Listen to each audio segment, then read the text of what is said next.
I produced him. To be honest, I was one of those kids that was late to the game on Nirvana. It's weird, where I grew up, hip hop was kind of it. And then as big as Nirvana was, it was Soundgarden that pulled me in to the Seattle scene and to rock. And Cornell was a rock god. And if you met the guy, he was the gentlest, kindest, most soft-spoken. And also, if you're a lead singer of a band, you just don't want to be in the room with him because all eyes just go to him. That's just and he was the most wonderful human being. Anyway, he passed, which I still believe to be, fundamentally believed to be some kind of insane accident, because even on that day, he was incredibly happy. We have the same manager. So he spoke to him that day, his wife, and I'm not going to get into all the details, but, you know, prescription drugs can be dangerous, I'll leave it at that. So, and depression is a real thing.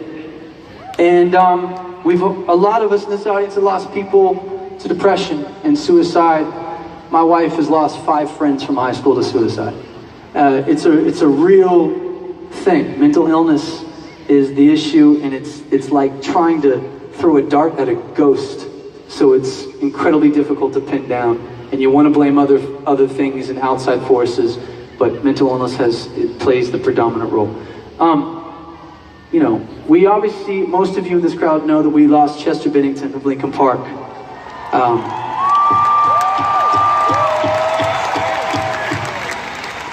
We've had the pleasure of meeting those guys.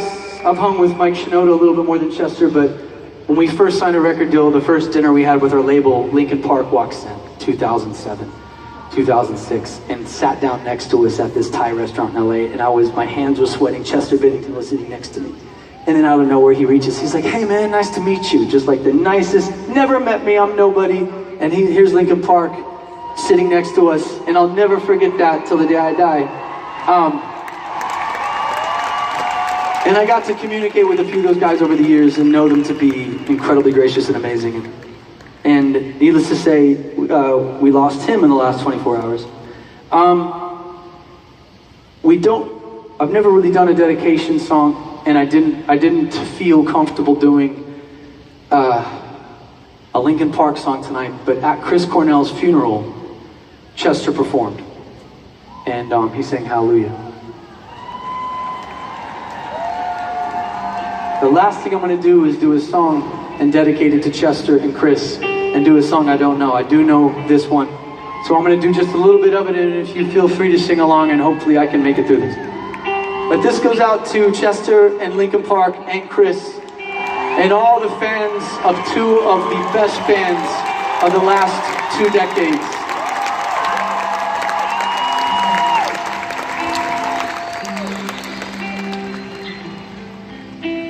I heard there was a secret chord that David played and it pleased the Lord, but you don't really care for music, do you?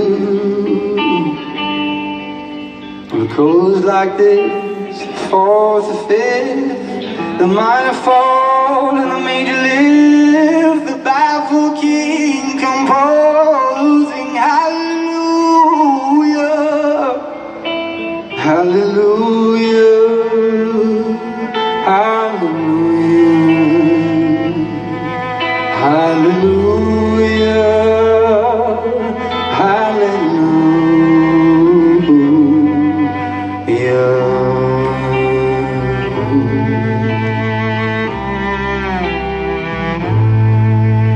Your faith was strong, but you needed proof.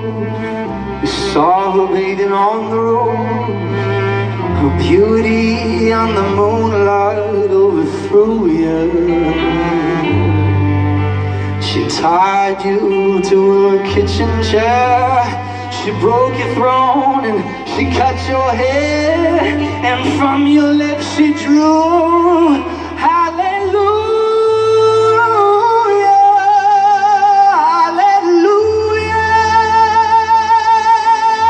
Hallelujah,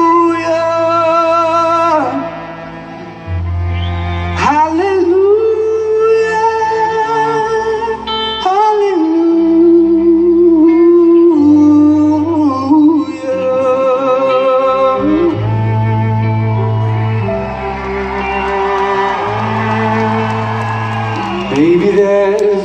ago. All I've ever learned from love was how to shoot somebody who outdrew you.